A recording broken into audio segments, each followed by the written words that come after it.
Every single week somewhere in Australia, a family sits down at the kitchen table, opens a laptop, and adds up everything they owe: the mortgage, the car loan, the credit cards, the HECS, the afterpay balance they forgot about. And when the total appears on the screen, the room goes quiet. That moment is happening in more Australian households right now than at any point in modern history.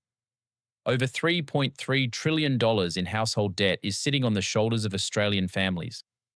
And here's what nobody talks about: not all debt feels the same. Someone with $5,000 on a credit card lives in a completely different mental universe than someone staring down a $900,000 mortgage.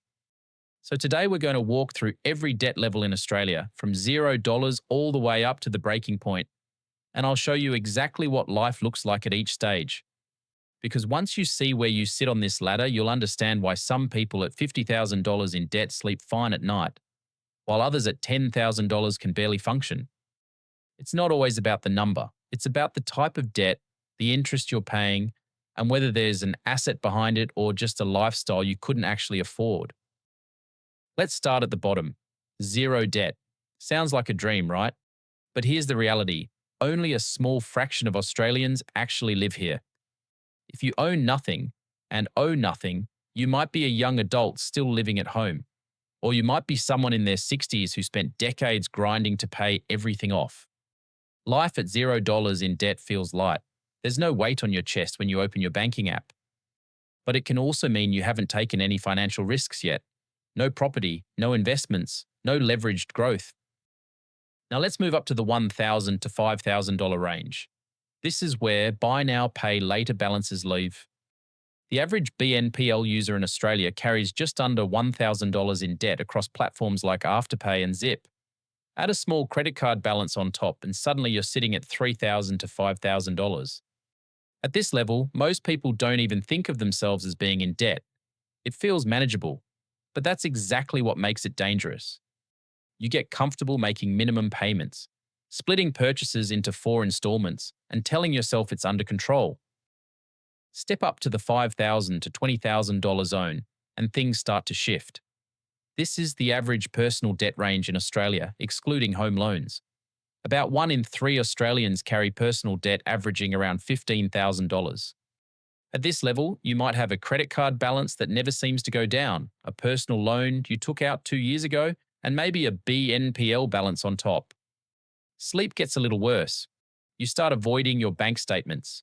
The mental load of owing $15,000 when your take-home pay is maybe $1,200 a week creates a constant low-level anxiety that never fully switches off.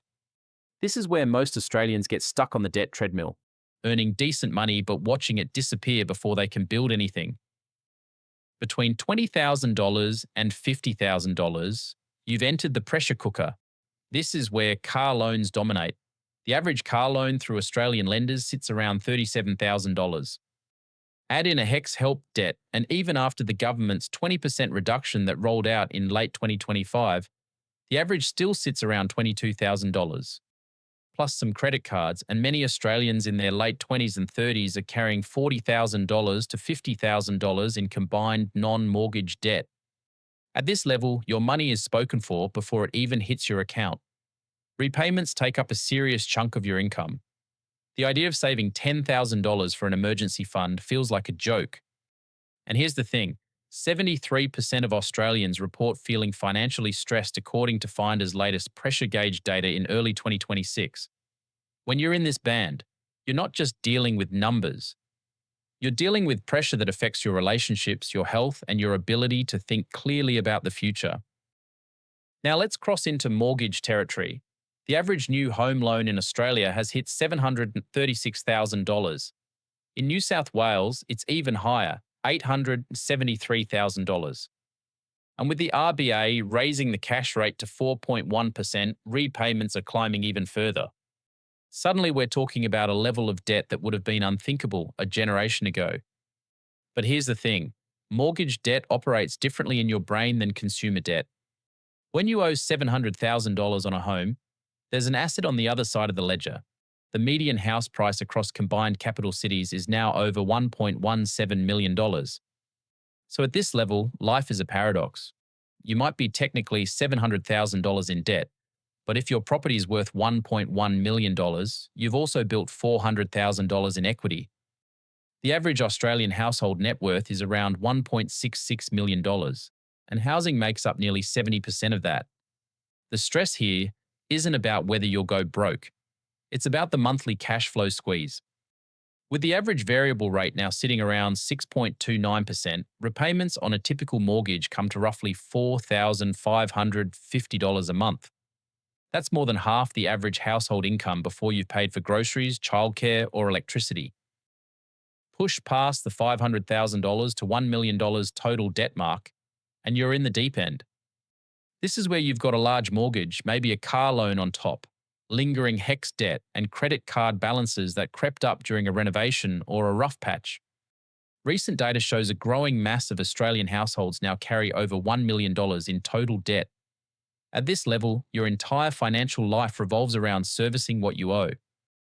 You might earn a combined household income of $180,000 and still feel broke, because after tax, after mortgage repayments, after the car loan and minimum credit card payments, there's almost nothing left.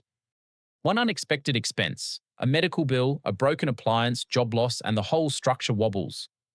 The Australian Institute of Health and Welfare found that financial stress directly contributes to increased anxiety, depression, and psychological distress. This isn't just about money anymore. It's about what debt does to your mind, your sleep, and the way you show up for the people you love.